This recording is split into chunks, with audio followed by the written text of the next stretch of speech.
अभी क्लियर आ रहा है क्या Harsh? Yes sir. Reduction formula हम लोगों ने देख लिया था, तुम्हें प्रैक्टिस करनी होगी रिडक्शन फार्मूला का, उसके बिना नहीं बनेगा वो। ठीक है, definitely need to do the practice. और अ, ये कुछ इनइक्वालिटीज हैं, इसको देख लो एक बार। इतना कोई खास बात नहीं है इनमें, काफी नेचुरल टू अंडरस्टैंड लगेंगे तुम्हें ये।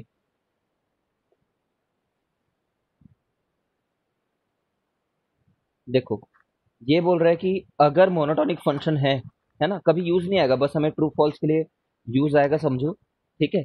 और एट मैक्स किसी ऐसे क्वेश्चन में जिस क्वेश्चन को सिर्फ इसी तरीके से सॉल्व किया जा सकता है, और वो तो क्वेश्चन देखने के बाद ही मतलब मिलेगा। ठीक है, मतलब एक लॉजिक उतना डेवलप नहीं हो पाएगा,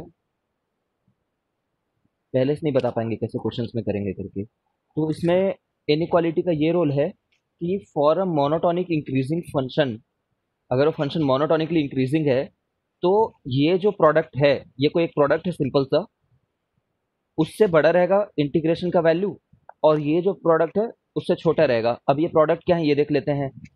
समझ रहे हो ना, एफ ऑफ ए क्या चीज है? एफ ऑफ ए ये वाला हाइट है, और अगर बी माइनस ए देखें तो वो क्या है? ये लेंथ है। तो अगर f of a into b minus a करें तो वो तो ये हाइट था और वो लेंथ था, तो ये हो गया हमारा एरिया, ये वाला रेड। ठीक है, तो ये रेड एरिया हुआ, और ये शेडेड ब्लैक वाला हुआ। ठीक है, और बी माइनस ए जो अगेन ये लेंथ है, और एफ ऑफ बी क्या है? ये वाली हाइट है। ठीक है ना, जो जिसको मैं ब्लू में करके दिखा रहा हूँ। क्लियर है क्या कि इनइक्वालिटी तो नेचुरल है करके? समझ में आ रहा है करके? ठीक है, मतलब जो रेंज ऑफ इंटीग्रेशन है इनटू जो इनिशियल फंक्शनल वैल्यू है, वो हमेशा छोटा रहेगा हमारे इंटीग्रेशन से। और सबसे बड़ी बात रहेगी, अगर मोनोटोनिकली इंक्रीजिंग फंक्शन है तो फंक्शनल वैल्यू लास्ट वाली जो सबसे इंक्रीज्ड वैल्यू है इनटू वो रेंज, है ना। सिंपल बात है ये, इसमें तुम समझ सकते हो, कोई बड़ी बात नहीं है। अब ये अगर मोनोटोनिक डिक्रीजिंग है तो शुरुआत वाली नंबर, सॉरी, शुरुआत वाली जो नंबर रहेगा, शुरुआत वाला जो प्रोडक्ट शुरुआत के हिसाब से जो निकाला हुआ एरिया रहेगा, ठीक है, ये ब्लू वाला, वो सबसे बड़ा रहेगा। ठीक है, तो ये दोनों कर लिए, ऐसी मस्ती में दे दिया इनको, अलग से पढ़ने की जरूरत नहीं। तो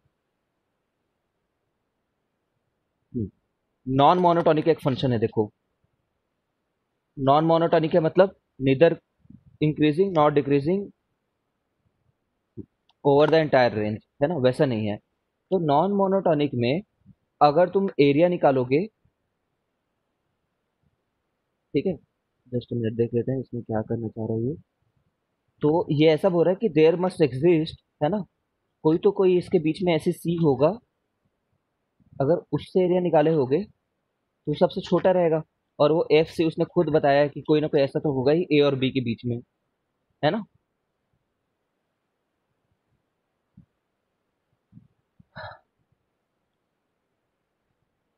अगर वो नॉन मोनोटॉनिक है तो कोई ना कोई ऐसी छोटी वैल्यू रहेगी जिस पे एरिया निकालेंगे तो सबसे छोटा रहेगा एज कम्पेयर टू ये वाला एंटायर एरिया।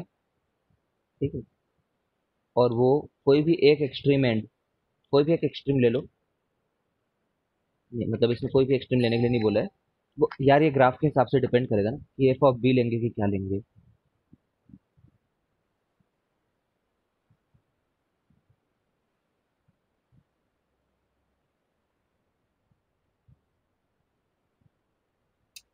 ठीक है, मतलब ये कोई स्पेशल रूल नहीं है, ये तो इसी फंक्शन के हिसाब से बस हुआ है। जैसे मैं एक ग्राफ बनाऊं नॉन मोनोटोनिक का, उसी में ये फेल हो जाएगा, देखना।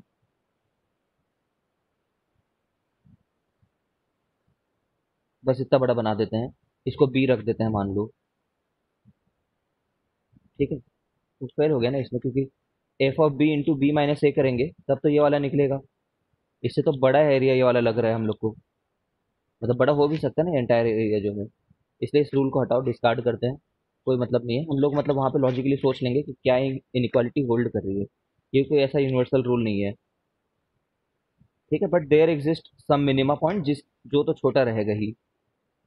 There exist some maxima point, उसी में उस वाले ग्राफ का सबसे मैक्सिमा पॉइंट। है ना, ये उस ग्राफ का मैक्सिमा है समझ लो, जिसके लिए ये बात ट्रू रहेगी। ठीक है, उसमें मुझे कुछ ज़्यादा नहीं बोलना। नेक्स्ट ये एक इम्पॉर्टेंट चीज़ है, ये हम लोग को काम आता है। ठीक है, लॉजिक डेवलप करने में काम आता है, बाकी ये भी कोई बहुत ऐसी बात नहीं है जिसको बिना पढ़े नहीं समझ पाए। इसमें क्या बोला हुआ है कि अगर तुम जो इंटीग्रेशन है उसका मॉड लोगे तो वो हमेशा छोटा रहेगा इस बात का कि तुमने फंक्शन का पहले मॉड ले लिया है। ठीक है, inequality hold when F of x lie completely above x axis. कौन नहीं जानता इस बात को, ये बोल रहा है देखो। जैसे ये फंक्शन ले लो यार, चलो। ठीक है, तो इसका जब इंटीग्रेशन करोगे तो ये वाला एरिया जैसे +1 आता है। एक तो यार ये बाहर चली गई। ठीक है ना, तो इसने बस ये बोल रखा है कि अगर ये एरिया +2 आता है, वैसे तुम्हें याद होना चाहिए साइन एक्स वर्सेस एक्स जो होता है। ठीक है, तो ये -2 आता है area. The area below the x axis is taken as negative. आज तो इसमें इसी चैप्टर के ऊपर में जब बात होगी तो बहुत सारी बातें होंगी। ठीक है, तो जब तुम इसको लेकर के मॉड ले रहे हो integration of F of x. अरे किसका माइक है देखो। जब अपन ऐसा कर रहे हैं तो इस केस में कितना आ रहा है, 0 का मॉड आ रहा है। पहले इंटीग्रेट कर लिए 0 से लेकर के 2 पाई तक, उसके बाद मॉड लिए तो 0 का ही मॉड लिया तो 0 आया। ठीक है, और अगर तुम ये लेते एफ एक्स का मॉड का डीएक्स, तब तुम असली में किसको इंटीग्रेट कर रहे होते, इस चीज को। ठीक है ना, +2 और +2 को। ऑफ कोर्स ये कितनी मतलब ऑब्वियस बात है ये। डेफिनेट इंटीग्रेशन में हमेशा हमें एंगल वाला, एरिया वाला एंगल जरूर सोचना है, एरिया के हिसाब से क्या हो रहा है करके। ठीक है, तो ये 4 होता है ये। इसमें तो हर समय ही प्लस क्वांटिटी को ऐड कर रहे हो तो कभी नेगेटिव आने की जरूरत ही नहीं है। अब ये दोनों सेम रहेंगे जब कंप्लीटली वो एक्स एक्सिस के ऊपर है फंक्शन, सही बात है। इसमें इस एरिया को निकाल करके मॉड ले लो या फिर इसका मॉड रखे रखे एरिया ले लो। ठीक है, तो this thing is quite natural and हमें बस अंडरस्टैंड रखना है ये बात को। ठीक है, आगे जाकर के भी काम आएगा ये बात भी बहुत इंपॉर्टेंट है। इसको अपने नोट्स में डालना, और जो नोट्स नहीं बना रहा है वो मैं फिर से बता दूं, जिंदगी की सबसे बड़ी भूल कर रहा है वो। घर में आराम से नोट्स बनाया करो।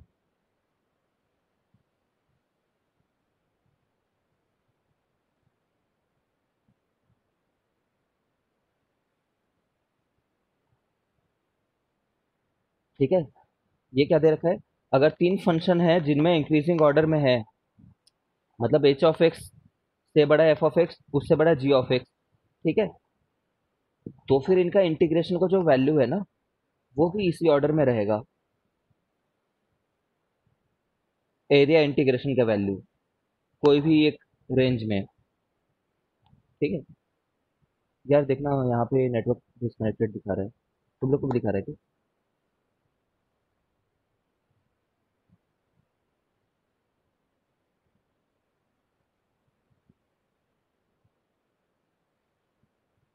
ठीक है, देखो आ रहा है क्या आवाज?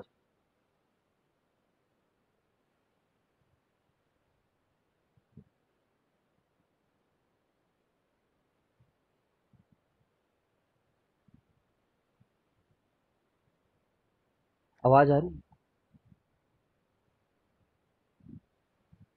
है? देखो फिर ये बोलना चाह रहा है, ये वाला property this is an important property है कि कहीं पे अगर मान लो ऐसा है फंक्शन कोई भी एफ जी एक्स जो सबसे ऊंचा है हमेशा बड़ा है, या तो इक्वालिटी भी होल्ड कर रहा है कुछ कुछ जगहों पे, कुछ जगहों पे ना। ठीक है, जैसे कि ये लेते हैं एफ ऑफ एक्स ले लेते हैं, ये लो, कि कुछ जगह पे इक्वल है बाकी सब जगह पे छोटा है। ठीक है, सिमिलरली एक एच ऑफ एक्स ले लेते हैं, एच ऑफ एक्स को for the sake of it नीचे से ले लेते हैं, ये लो।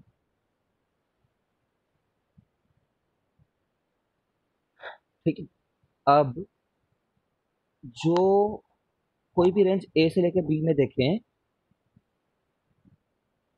तो सबसे बड़ा एरिया रहेगा जी ऑफ एक्स का, मिड में रहेगा एफ ऑफ एक्स का। और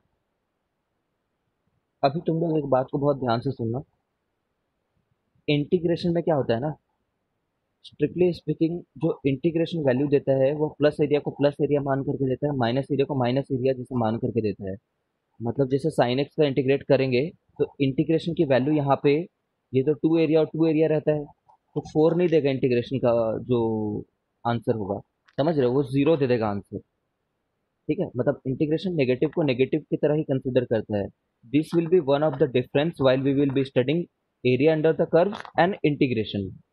ठीक है, अगर मैं तुमसे पूछूं what is the area under the curve in case of sine x from zero to two pi, तब तुम, मैं तुमसे एरिया पूछा तो तुम आंसर फोर दोगे, समझ रहे हो। और सिर्फ इंटीग्रेट करोगे ना अगर जीरो से पाई तक, टू पाई तक, तो जानते ही हो साइन का इंटीग्रेशन तो होता है माइनस कॉस होता है, और अगर जीरो से टू पाई तक इंटीग्रेट करो तो वो तो जीरो दे देगा answer. Cos two pi minus zero, cos zero, है ना, cos two pi minus cos zero तो मतलब वन माइनस वन जीरो दे देगा। तो यहाँ पे हम इंटीग्रेशन के बारे में बात कर रहे हैं, एरिया अंडर द कर्व के बारे में बात नहीं कर रहे हैं। तो इंटीग्रेशन के हिसाब से सोचे तो ये तो नेगेटिव एरिया में आएगा।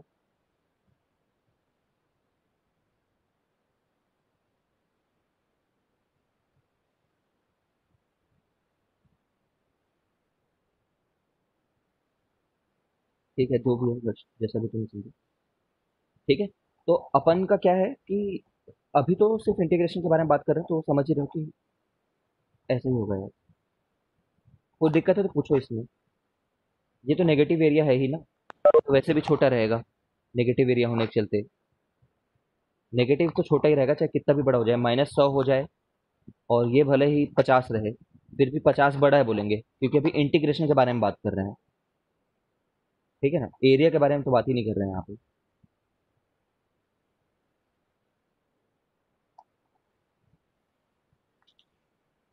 तो देखो, इस टाइप के जो क्वेश्चंस आएंगे ना, शो दैट वाले, है ना, प्रूव दैट वाले, उनमें ये जरूरत पड़ता है। अब ये शो दैट वाले तुम्हारे सीबीएसई में तो आएंगे नहीं। ठीक है, शो दैट ऐसा कभी सीबीएसई में नहीं आएगा, ये टाइप का क्वेश्चन नहीं पूछा जाता सीबीएसई में, और कॉम्पिटिटिव में भी आएगा नहीं।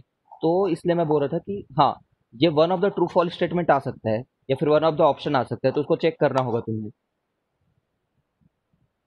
और वहां पे भी समझ रहे हो कि वो फंक्शन ढूंढ पाना जिस फंक्शन से हमारे ये चीज प्रूव हो, वो थोड़ा अपने स्किल का काम होगा। ठीक है ना, तो जैसे ये क्वेश्चन को एक बार रीड करो और ट्राई करो समझने का यार, खुद से ट्राई करो।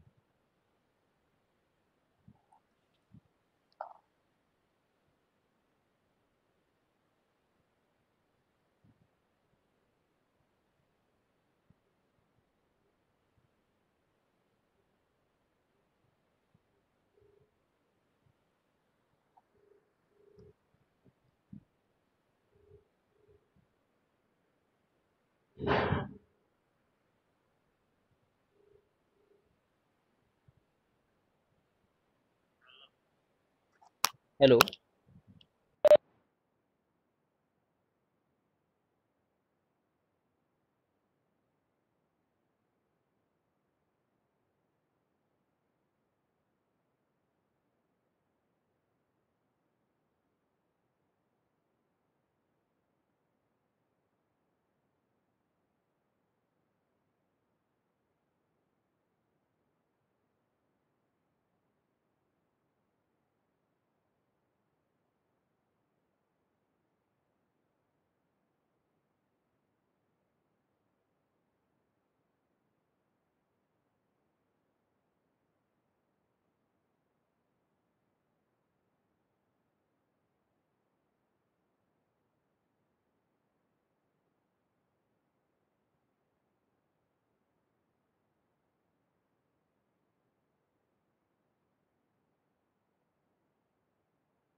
समझ गए हो क्या? इसमें किसी को डाउट हो तो पूछो।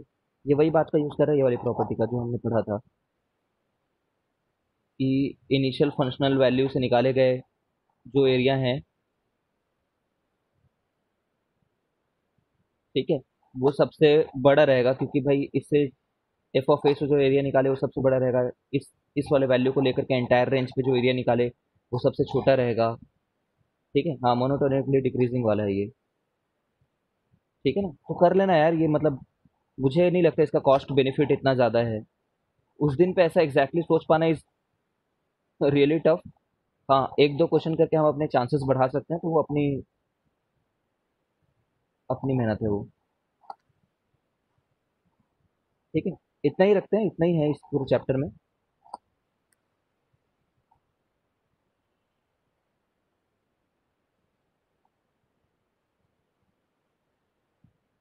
डाउट है किसी को तो पूछो इसमें।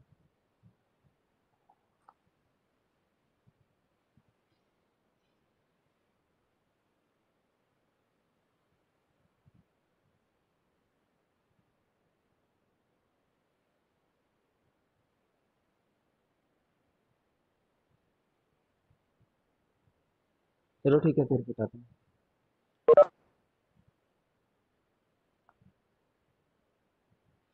उनके पूरे सॉल्ड एग्जांपल्स बनाना, और एक मैंने ग्रुप तुम्हारे साथ शेयर किया है, लिंक वगैरह वहां से रेजो की सीट का अपन ना होमवर्क देता हूँ। रुको मैं तुम्हें, रुको ड्यूरिंग द क्लास देता हूँ। बाकी रेजो की सीट से ना अपन डेफिनेट को बनाएंगे, बिकॉज डेफिनेट इज स्कोरिंग। ठीक है, रिलेटिवली स्कोरिंग है। इनडेफिनेट तो वैसे कोई बनाने का सोचना भी मत एग्जाम में, उल्टे प्रोसेस से ही कोशिश करते हैं हम। मतलब वैसे आजकल ना एग्जाम में काफ़ी ज़्यादा ऐसे क्वेश्चंस देते हैं वो, जिनको डिफ्रेंशिएट करो तो तुम्हारा अच्छा खासा टाइम किल हो जाएगा। तो थोड़ा दिमाग लगाया करना कि किसको डिफ्रेंशिएशन करें तो वहां तक पहुंच जाएंगे। तो इससे तुम्हें चारों को चेक करने की जरूरत नहीं पड़ेगी। समझ रहे हो ना, कि यार इसको डिफ्रेंशिएट करने से ये वाला टर्म नीचे में आएगा ही। ऐसे करके लॉजिकली सही चीज को पिक करने में हेल्प मिलेगा।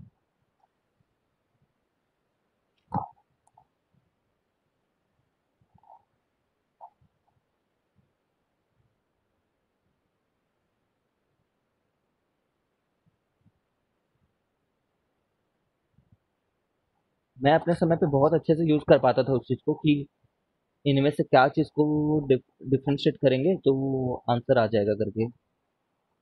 एक ही बार में नहीं आता था, कभी कभी गेस गलत निकल जाता था। बाकी मुझे लगता था कि मैं बाकी लोग से ज़्यादा एफिशिएंटली कर पा रहा हूँ।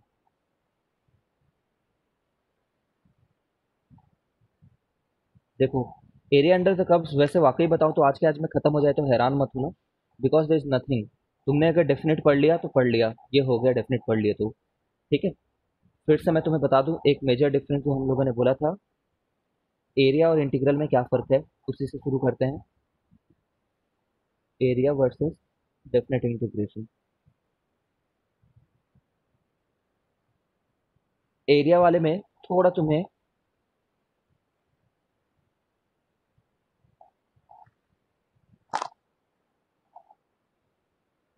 एरिया वाले में थोड़ा सा ज़्यादा दिमाग लगाना पड़ेगा कि अपन कैसी जगह का एरिया निकाल रहे हैं करके। Area is always positive.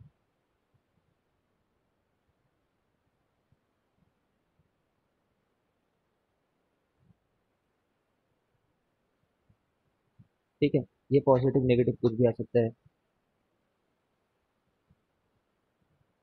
कुछ नया नहीं बनाने वाला, अगर तुम्हें कुछ लग रहा है नया बताने वाला हूँ वो चैप्टर के दौरान सीखेंगे। जैसे प्लस टू ये वाले केस में एरिया जो है वो 4 आएगा।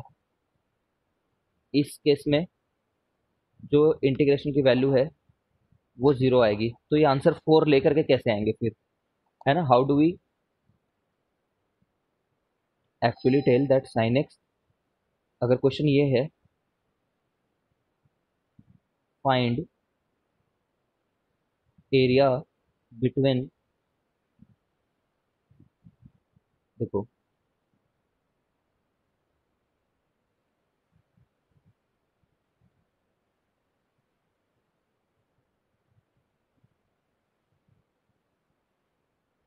जब वो ऐसा बोल रहे हैं ना, find area under sign x from 0 to 2 पाई, तो हमें समझ में आना चाहिए कि एरिया जो है वो तो एक्स एक्सिस के हिसाब से ही लिया जाता है हमेशा।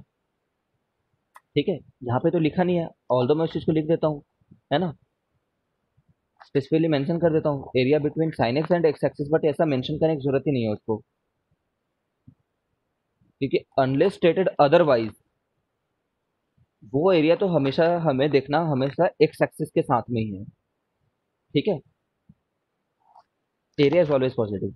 तो हमें जब साइन एक्स को इंटीग्रेट करने के लिए बोलेगा तो हम ऐसा बोलेंगे, रिक्वायर्ड एरिया इक्वल टू, देखना, required area equal to zero to sine x, zero to, है सीधी बात तो ये है यार, ये करेंगे। ठीक है, सीधी बात तो ये है कि mod F x D x को जोड़ेंगे। ठीक है, वही एरिया रहेगा। तो इसको कैसे ओपन करोगे, बोलोगे जीरो से लेकर के पाई तक तो पॉजिटिव है, तो पॉजिटिव ओपन कर दिए। ठीक है, जीरो से ले सॉरी पाई से लेकर के टू पाई तक नेगेटिव है, तो नेगेटिव ओपन कर दिए।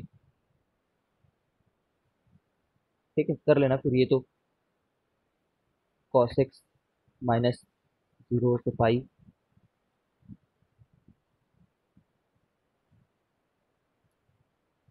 ठीक है, इसके आगे कर लेना ना ऐसे ही, और आ जाएगा। इस वाले टर्म को बता देता हूँ कैसे, अच्छा चलो कर देता हूँ यार। माइनस साइन एक्स है तो यहाँ पे कॉस एक्स आ जाएगा, पाई से टू पाई कर लेंगे। यहाँ पे एक ऑलरेडी माइनस रखा हुआ है सामने में, ये बात को ध्यान दो। तो minus cos pi minus one होता है, माइनस कॉस जीरो वन होता है, तो यहाँ से तो टू आ गया, और यहाँ पे वन माइनस माइनस वन हो गया। ठीक है, तो टू प्लस टू फोर आ गया, है ना, तो कुल मिलाकर के ये कर रहे हैं अपन।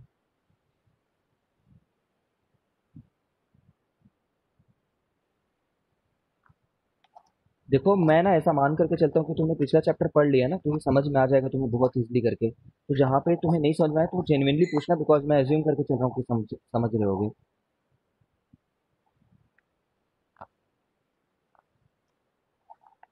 ठीक है, तो ये बस यही बता रहे हैं different cases of bounded area करके। तो जैसे ये फंक्शन है, तो एरिया क्या होता है, ये पूरी हाइट इनटू ये वाला डी एक्स, ऐसे सभी चीज़ों का इंटीग्रेशन। और एफ वाई वाई एक्सिस में किस चीज़ को प्लॉट करते हैं, फंक्शन की वैल्यू को। तो एफ ऑफ एक्स ही वाई होता है, ये तो जानते ही हो। वाई एक्सिस में किसको प्लॉट किया होता है, फंक्शन की वैल्यू को। तो इसलिए इसको हम लोग वाई डी एक्स भी लिख सकते हैं। ठीक है, अब यहाँ पे पूछा गया है the area bounded by a single straight line.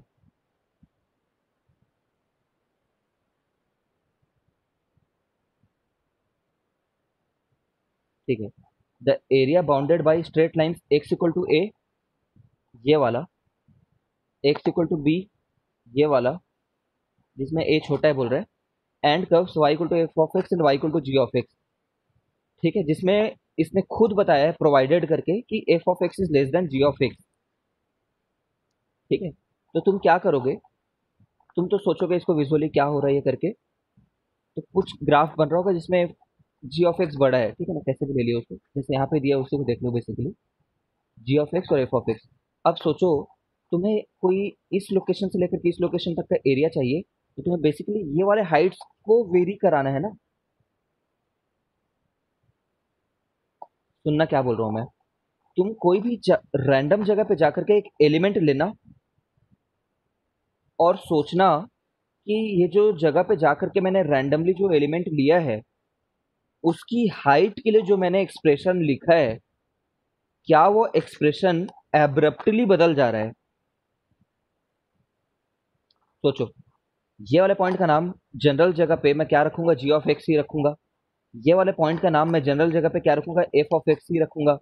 ठीक है, तो जो हाइट इस चीज की है, वो ये पूरी हाइट जी एक्स है, और ये पूरी हाइट एफ एक्स है ना, तो मैं क्या लिखूंगा, जी एक्स माइनस एफ एक्स लिखूंगा।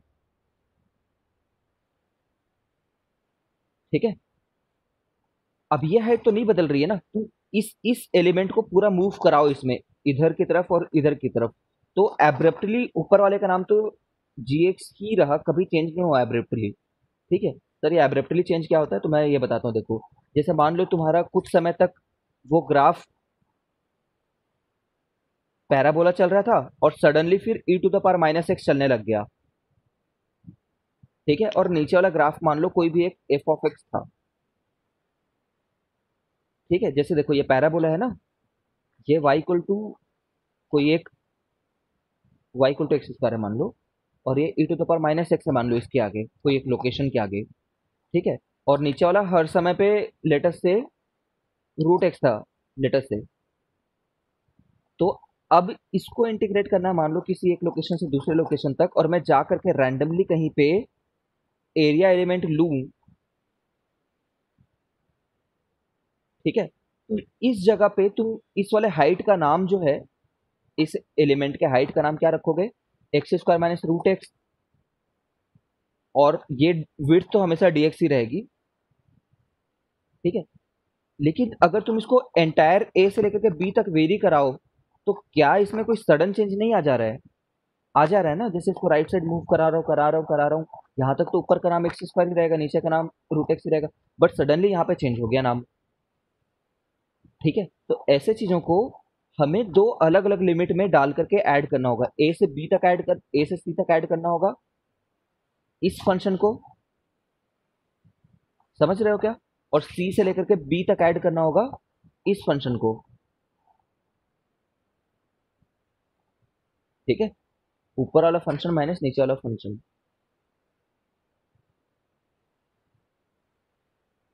ठीक है।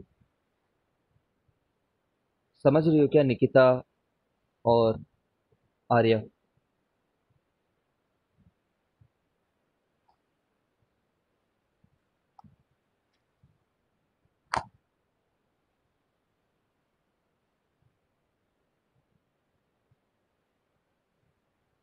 अब देखो एक बात को ध्यान दो, जब हम यहाँ पे ऐसे माइनस कर रहे हैं ना, तो अच्छी बात क्या है हमारे लिए?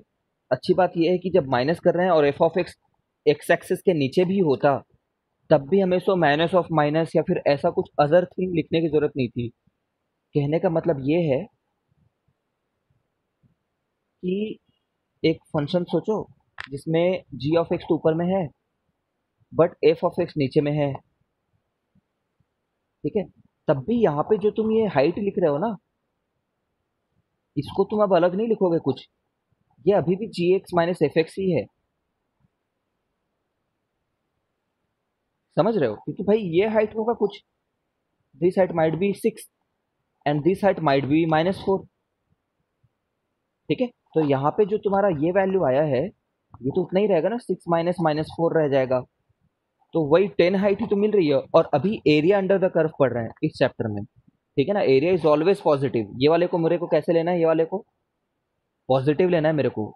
We are not doing an simple integral over here, ठीक है।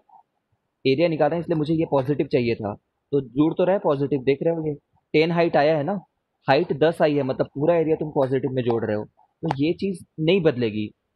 कुल मिलाकर के पूरे area under the curve chapter में अगर हमें दो फंक्शन के बीच का एरिया निकालना है, तो ऊपर माइनस नीचे लिखने से ही काम हो जाएगा, ऊपर वाला माइनस नीचे वाला, ठीक है। अब ये तुम्हें किसी किसी क्वेश्चन में सोचना पड़ सकता है कि कौन ऊपर रहेगा कौन नीचे रहेगा, वो एओडी से हम जानते हैं, एप्लीकेशन ऑफ डेरिवेटिव में देखे थे कि कौन ऊपर रहता है कौन नीचे रहता है, कैसे चेक करते हैं करके।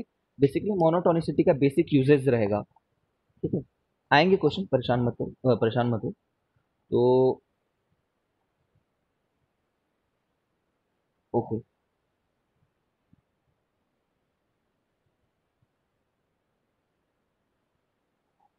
ठीक है। हाँ, ये वाले केस में देखो, अब ये इंटरसेक्ट हो रहे हैं, ये देखो ना, हाँ क्रॉस करेगा, तो मैं बता रहा हूँ क्रॉस करेगा, तुम्हें एकदम लॉजिकल रहना है बिल्कुल। इस चैप्टर में बहुत अच्छी बात ये है, we have to very much logical. अभी जी एक्स ऊपर था, ऊपर में नीचे एफ एक्स था, ठीक है, क्रॉस कर रहा है।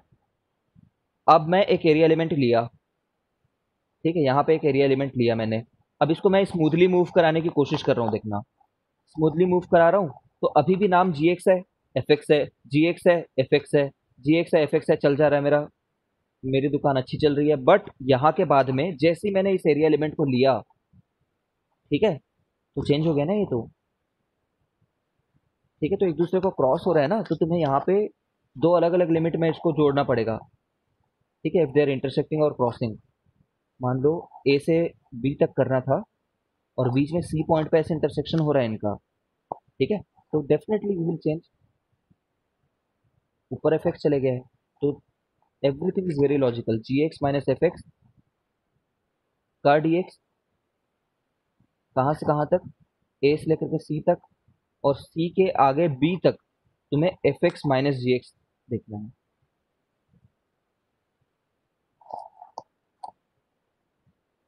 ठीक है, यही होगा आंसर। ऊपर माइनस नीचे ही होगा हमेशा, ऊपर वाला माइनस नीचे वाला, तभी तुम्हें वो पॉजिटिव हाइट मिलेगी। ठीक है क्या देवेंद्र?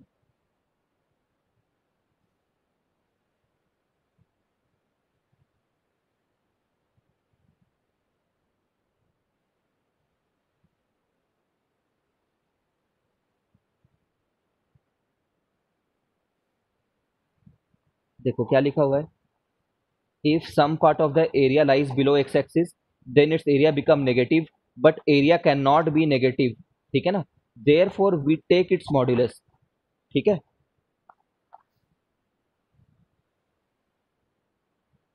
तो ये बोल रहा है कि भाई अगर ऐसा हो जाए, ठीक है, तो ए से सी तक का निकाल लो, ए से सी तक का, और उसका मॉड रख लो। इसका तो मॉड लेने की जरूरत नहीं थी, ए से सी तक का। ठीक है ना, सी से बी तक निकाल लो, उसका भी मॉड रख लो। ठीक है, तो या तो तुम ऐसे कर लो, या तो फिर ऐसे भी कर सकते थे, इसी चीज को ऐसा भी बोल सकते थे। ठीक है, इससे भी सेम आंसर आता, बट ये कोई करेगा नहीं तुम में से, मुझे पता है। ना ही मैं किया था, ना ही तुम करोगे। तरीका तो यही है कि जितना एरिया तुम्हें पता है कि ये डेफिनेटली नेगेटिव आने वाला है, उसको जोड़ो और बोल दो कि इसका मॉड्यूलर जो है वो एरिया है हमारा। ठीक है, ऐसा कर सकते हैं, कोई दिक्कत नहीं है। अगर करना चाहो तो कर लेना, बुरा मत मानो, कर सकते हो, रोना मत।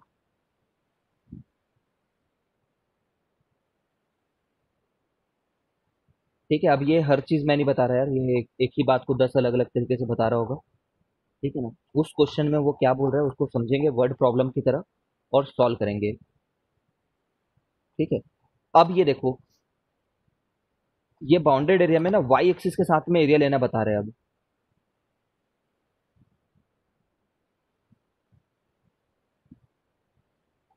ठीक है, how much is the area with the y axis करके, है ना। देखो क्या लिखा है, the area bounded by the continuous curve, the curve is this, the axis of Y.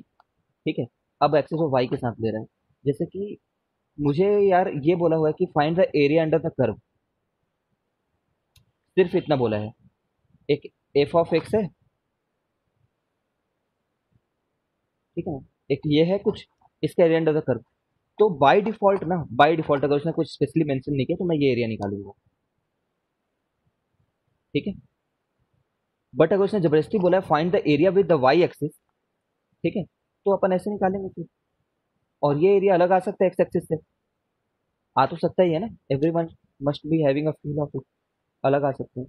तो वो वाई एक्सिस के साथ कैसे करें? तो बहुत सिंपल है, जो लॉजिक हम एक्स एक्सिस के साथ लगा रहे थे, एक्स एक्सिस में क्या करते थे, हम वो हाइट ढूंढते थे और उस हाइट का नाम वाई रखते थे। ठीक है, ये हाइट का नाम वाई है, और ये विड्थ का नाम डी एक्स रखते थे, छोटा सा डी एक्स, और उसको जोड़ते जाते थे। बट अभी क्या करना है, वाई एक्सिस के साथ बताना है, तो इस हाइट का नाम क्या रखेंगे अपन, एक्स नाम रखेंगे, और इस विड्थ का क्या नाम रखेंगे, डी वाई नाम रखेंगे। तो हमें क्या ऐड करना है, एक्स इंटू डी वाई को ऐड करना है, एक्स इंटू डी वाई को। ठीक है, समझ गए होगे, यही ऐड करना है हम लोग को। कहाँ से कहाँ तक भाई, एक्सिस में दे रखा है। ठीक है ना, तो इसमें भी एरिया अबव द, मतलब area on the right side of the, याद रखना, जब ऐसे इंटीग्रेट करोगे तो area on the right side जो है पॉजिटिव आएगा, और area on the left side of y axis negative आएगा। ठीक है, राइट साइड को पॉजिटिव लेना है। ठीक है, और इसमें इंटीग्रेट करना है ए से लेकर के बी तक। ठीक है, ए से बी तक। अब जैसे मान लो अगर हमें फंक्शन दिया गया है y equal to x square, ठीक है, फंक्शन ये दे दिया है, y equal to x square plot कर देता हूँ मैं एक बार तुम्हारे लिए। ये है y equal to x square. ठीक है, तो इसमें एक्स डी वाई कैसे इंटीग्रेट करें, व्हाट इज एक्स? तो इसमें एक्स सिंपल है, एक्स जो है वो रूट वाई है, ठीक है। अब ऐसा क्यों नहीं हुआ कि माइनस रूट वाई लिए, क्योंकि एक्स तो वाकई में बोले तो ऐसा है, ठीक है। तो माइनस वाले को मत लो ना, तुम्हें पता है एरिया तो पॉजिटिव आने वाला है ना, जिसको लेना है लो, आखिरी में जो आंसर आएगा बोलना कि इसका मॉडुलस मेरा एरिया है करके, ठीक है। जबरदस्ती माइनस के साथ क्यों खेलोगे ये मैं समझ नहीं पा रहा हूँ, ठीक है। तो इस वाले केस में ये जो एक्स है, इस वाले पर्टिकुलर केस में उसको मैं रूट वाई लूंगा, डी वाई ये इंटीग्रेट करना है, क्योंकि एक्स की वैल्यू इस वाले केस में रूट वाई है।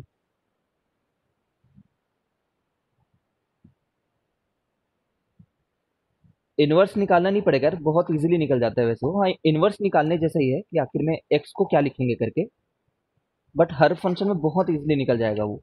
इतना खतरनाक नहीं दिया होगा कि तुम एक्स को वाई के टर्म्स में लिखने में ही मर जाओ करके, ऐसा नहीं दिया होगा, है ना। अब ये देखो, ये फंक्शन निकाल रहे हैं अपन, समझ रहे हो, अभी यहाँ पे ए से लेकर के बी तक जाने के लिए बोल रहा है, ठीक है। तो तुम ये जो हाइट लिए हो, ये जी ऑफ एक्स नहीं है, देखो जी ऑफ वाई है एंड एफ ऑफ वाई है, तो g of y minus f of y लिखोगे और डी वाई लिखोगे, ठीक है ना, जी ऑफ एक्स नहीं सर है। अगर अपन ऊपर ऊपर वाले में रूट वाई बस डालेंगे तो एक ही तरफ का आएगा ना? हाँ रूट वाई डालेंगे तो एक तरफ का आएगा, फिर उसको डबल करोगे तब हमारा टोटल आंसर आएगा। मतलब रूट मॉड वाई लिख सकते हैं एक बार में पूरा लाने, फिर उसको डिस्ट्रीब्यूट करना ही पड़ेगा। डिस्ट्रीब्यूट इसमें तो लिमिट को डिस्ट्रीब्यूट नहीं कर सकता है इस वाले में, डबल है ही बोलना पड़ेगा तेरे को, या तो ये बोलना पड़ेगा तेरे को कि root y minus minus root y, कि ऊपर वाला फंक्शन मेरा रूट वाई है और नीचे वाला फंक्शन माइनस रूट वाई है करके, हाँ ठीक है। वही। ठीक है ना, हर्ष करेंगे उस क्वेश्चन को जैसे वो आएगा तो, ठीक है। हर्ष एक चीज पूछ रहा था, ठीक है। तो ये वाला अपन समझ गए कि ऊपर वाला फंक्शन, देखो मैं सिंपल ये बोलता हूँ कि तुम अपने गर्दन टेढ़ी कर लेना और सोचना कि ये वाली एक्सिस क्या है करके, ठीक है। और ये जो वाई नाम है, ये बस एक्स का दूसरा नाम है, ऐसे सोच लेना अगर तुम्हें दिक्कत हो रहा हो तो। मतलब हर लॉजिक जैसे उसमें एफ एक्स डी एक्स कर रहे थे, तो यहाँ पे हर logic f y d y के हिसाब से चलेगा, जैसे उसमें वाई ही एफ ऑफ एक्स होता था, वैसे ही अभी एक्स ही एफ ऑफ वाई होगा। रिकनेक्ट करते हैं हम लोग।